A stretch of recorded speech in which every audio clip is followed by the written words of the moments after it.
Training camp is right around the corner, and while we know about all the returning players, the guys who stood out for Pitt last season, what about the freshmen? Everybody's always excited about those freshmen. Who are you going to see on the field for the Panthers this year out of that freshman class? We've got 5 names for you to watch on today's Morning Pitt on youtube.com/Panther-Lair.com.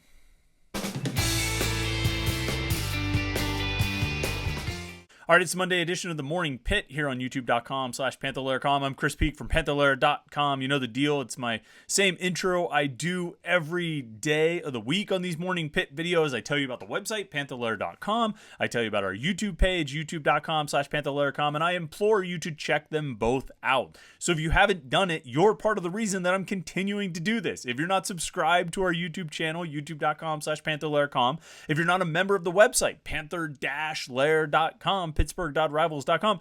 That's why I'm doing this every day. If you get tired of hearing this, if you're like, dude, just stop. Please stop asking us to like and subscribe. Please stop asking us to check out your website. If you don't want to hear that anymore, subscribe to the YouTube channel. Go check out the website, and I won't have to do this anymore. I keep doing this because you're not doing what I'm asking you to do. You know the deal. Like this video and subscribe to our YouTube channel, youtube.com/Panther-Lair.com. We put a lot of Pitt video content out here at youtube.com/Panther-Lair.com. Some, the morning Pitt videos Monday through Friday. We've got some great interviews on there. If you didn't check out the Milan Brown interview from Friday, you have to do it. It was outstanding. And not because the interviewer was asking great questions, but because Milan was just really interesting and informative and insightful with a really good look at the team. Inside the office, how the coaches are approaching different things, how they approach the transfer portal, and also what they think of the players on the team coming into this season. I thought it was really, really interesting. I learned a lot about Pitt basketball. You will too. So go check it out. That Milan Brown interview from Friday. And if you want to see more interviews like that, make sure you like this video. You can even comment if there's someone you would like to see us interview. We're always up for suggestions, so you can put that in the comment section. We'll check that out, and maybe your I don't want to say your wish will be our command, but maybe your suggestion will be a path we follow. We'll see what's happening there, but feel free, and make sure you check out that video from Friday because it was a pretty excellent stuff if you're into Pitt basketball. And then, of course, the website, Panther-Lair.com, for all the latest Pitt sports news, Panther-Lair.com, Pittsburgh.rivals.com, and message boards to interact with other Pitt fans. All day, every day at Panther-Lair.com, Pitt fans are talking about Pitt sports. If you're a Pitt fan, you want to talk to other Pitt fans, that's the place to do it. Panther-Lair.com. So it's Monday. We're starting a new week. The start of the season is less than 6 weeks away. This past Saturday, it was 6 weeks from this past Saturday. Pitt is going to be opening the regular season against Wofford. So we're under 6 weeks until the start of the season. We're under 2 weeks until the start of training camp. I think training camp's probably going to start next week. That's crazy. I can't believe that. I'm not ready for training camp to start. I am and I'm not, right? On one hand, holy cow, where did the summer go? There was so much more I wanted to do before training camp started. There were all these different things I wanted to accomplish and get done professionally, personally, whatever it is before training camp and the season, and I haven't gotten any of them done. I can't believe it's here already. Flip side, nice. It's almost time for football because the start of camp means the season is getting closer. And so we're coming up on that next week. We've been going through our position previews sort of week by week. We're going to be flipping over to the defense this week. Last week we did the offensive line. Before that, tight end, wide receiver, running back, quarterback. We're flipping over to defensive end this week. So we're going to keep plugging away with those. That's all the content on Panther-Lair.com. 5 questions about the defensive ends. That'll run today. Kind of the personnel, attrition, and additions. That'll run tomorrow. The depth chart on Wednesday.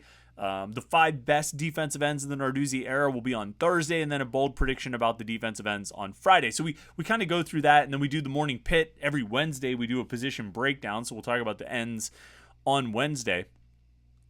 And we'll get through all of that. And we've been doing that for the past, 5 weeks, right? This will be week 6 of our position previews. But I thought today we could talk about the young guys, talk about the freshmen.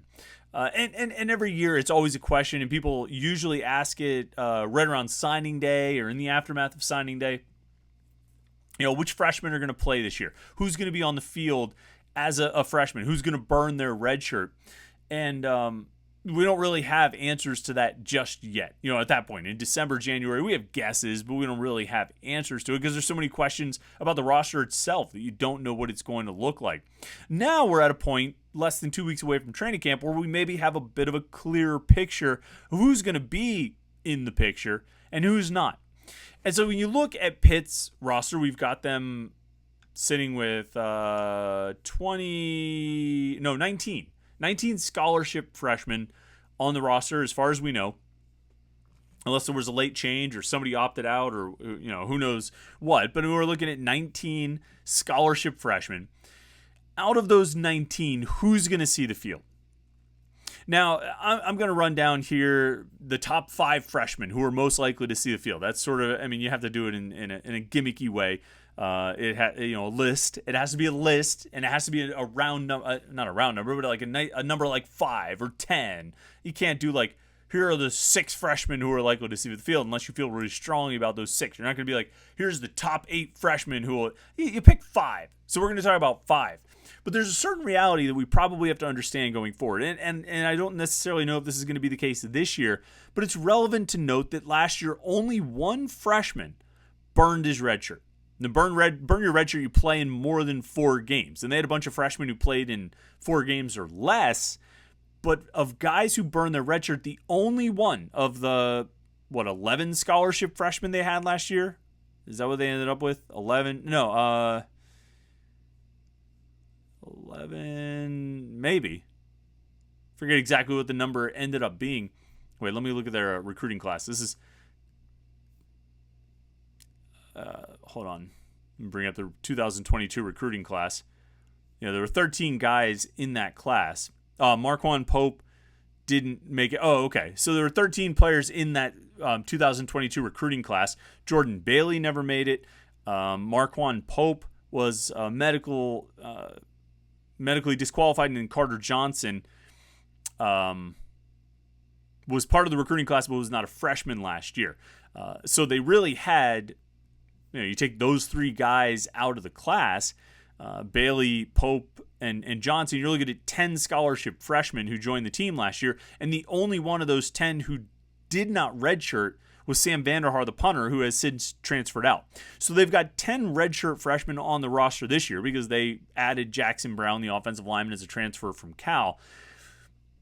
A long way of saying nobody burned their redshirt last year. They were able to redshirt effectively the entire class, which is a little unique. You don't usually see that happening. You look in the class before that, Rodney Hammond didn't redshirt. PJ O'Brien did not redshirt. I thought there was another one or two, maybe somebody who transferred, Jaden Bradley or Jalen Barden maybe. Did not redshirt. It might have been Bradley. But either way, usually you're going to have a handful of guys who do not redshirt. Part of it last year was it was such a small class, and they were a roster that was very much top-heavy with upperclassmen.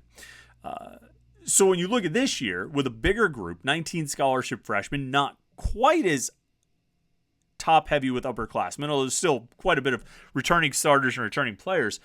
If you're going to find freshmen who will play this year, guys who will burn their red shirts, appear in more than 4 games, who are you looking at? Who are going to be the main names you're going to circle? And I think, we start at the top. If you just run it down, like start with the offense, I think you could almost get to 5 right here. I honestly do. I think one of the running backs, they've got 3 upperclassmen tailbacks, in Sebo Flemister, Rodney Hammond, and Derek Davis.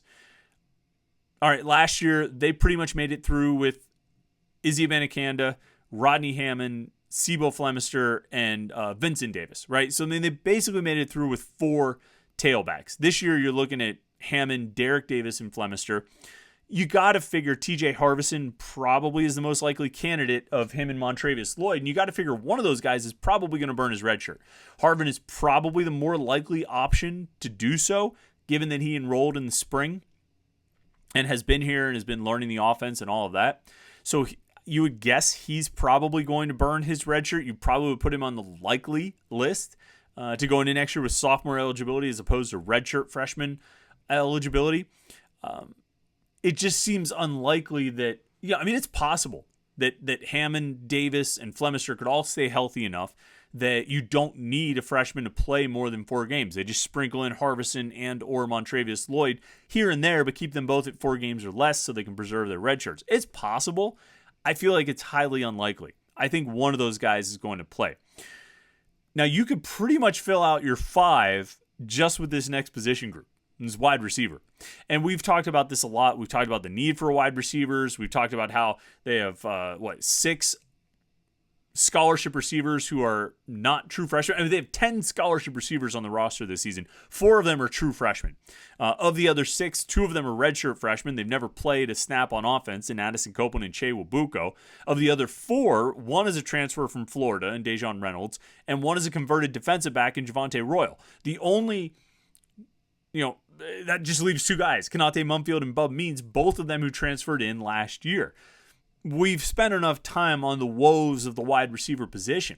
How many of these 4 freshmen are going to play enough to burn their red shirts this season? I honestly think the number could be as great as 3.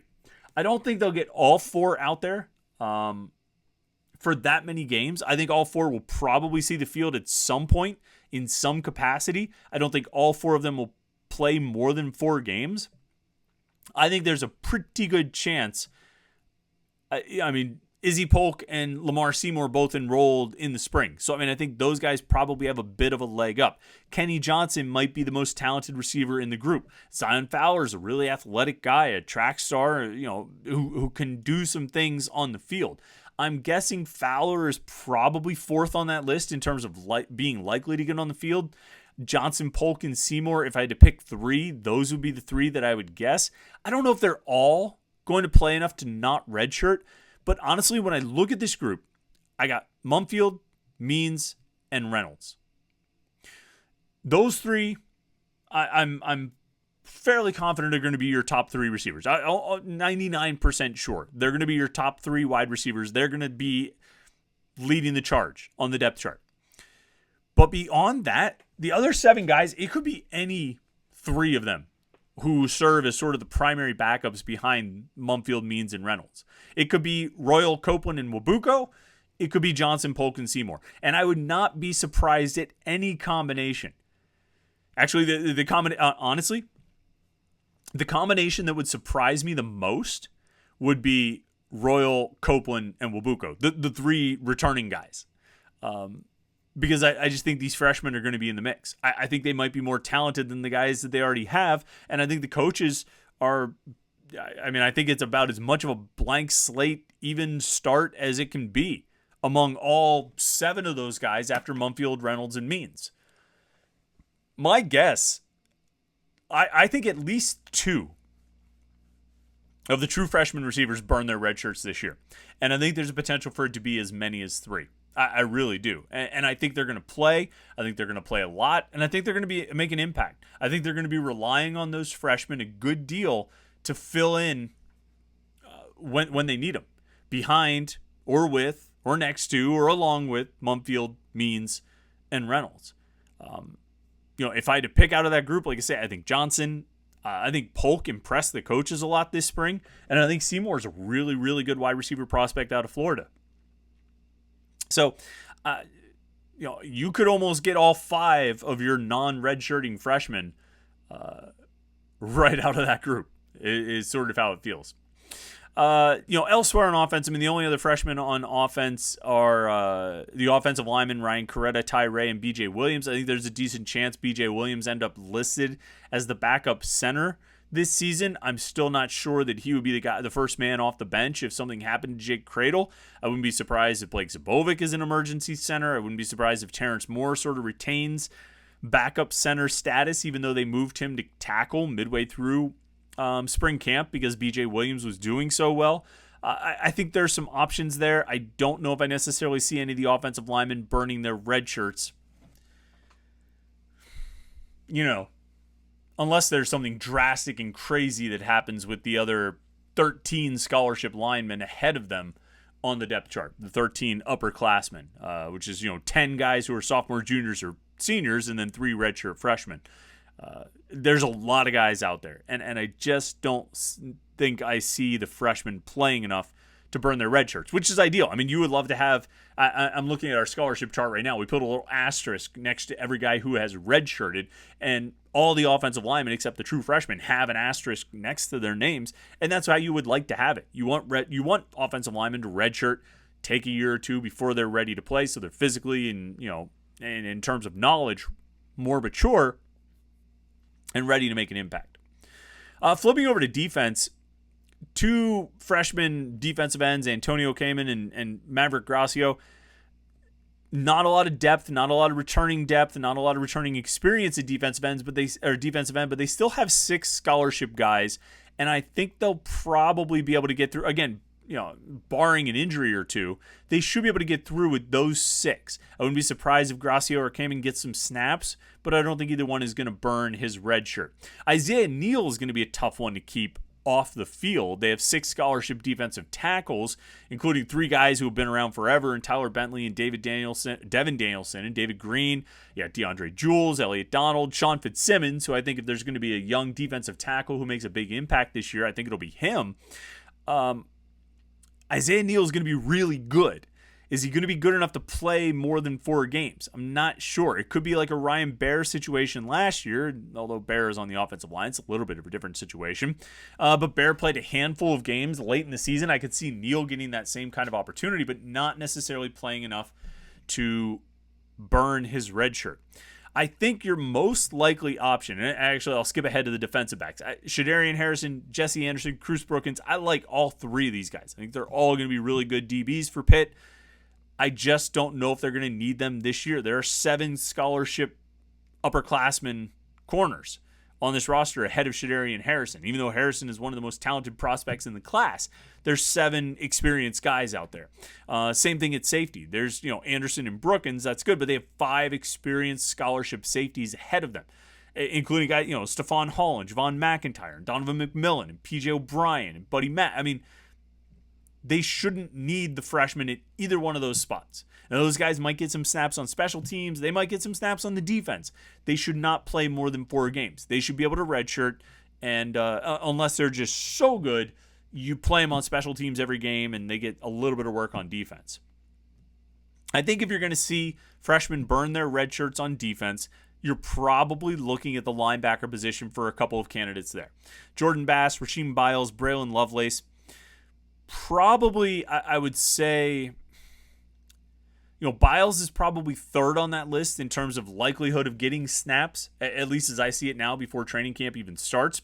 For a few reasons, he wasn't in spring camp. That's a big one, and I think he's going to have some work to do as far as catching up. Jordan Bass wasn't in spring camp, but Jordan Bass is arguably the top overall recruit in the class. You know what I mean? Right there along with Isaiah Neal and Shadarian Harrison and Kenny Johnson. I think there's a few guys at the very top of the class, the head of the class, and Jordan Bass is one of them.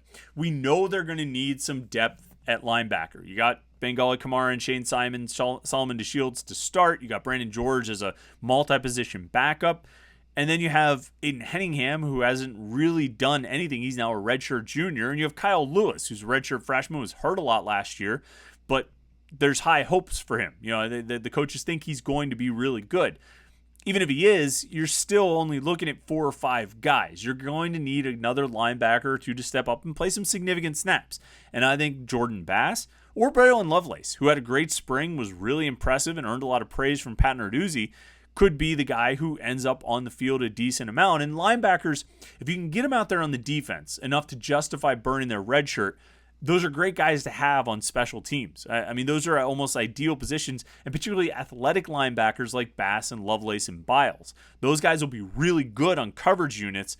They're the kind of guys that, as long as they can manage their responsibilities, they're going to, they'll be good options to put out there on the kick coverage and the punt coverage, special teams units.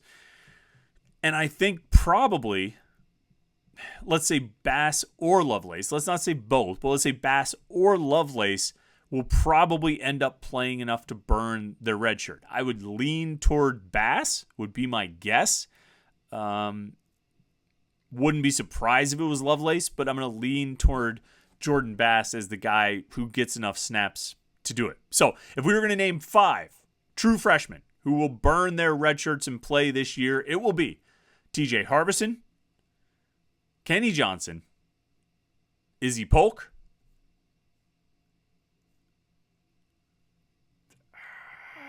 I'm torn here. Is it Lamar Seymour or Isaiah Neal?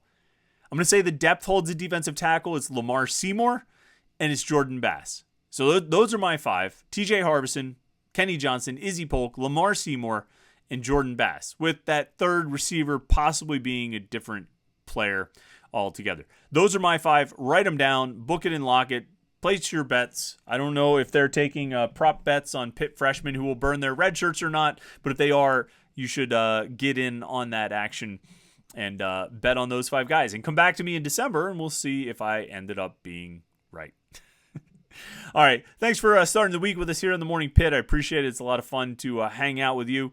I hope you had a great weekend. I had a really good weekend. It's nice to be back in the swing of things, though, and we are going to be in the swing of things big time starting next week. So buckle up, because it's training camp is coming up fast. Make sure you stay tuned to Panther-Lair.com for all the Pitt sports coverage, and of course the YouTube channel right here, youtube.com/Panther-Lair.com. Like this video and subscribe to our YouTube channel. Never miss any of our exclusive Pitt video content.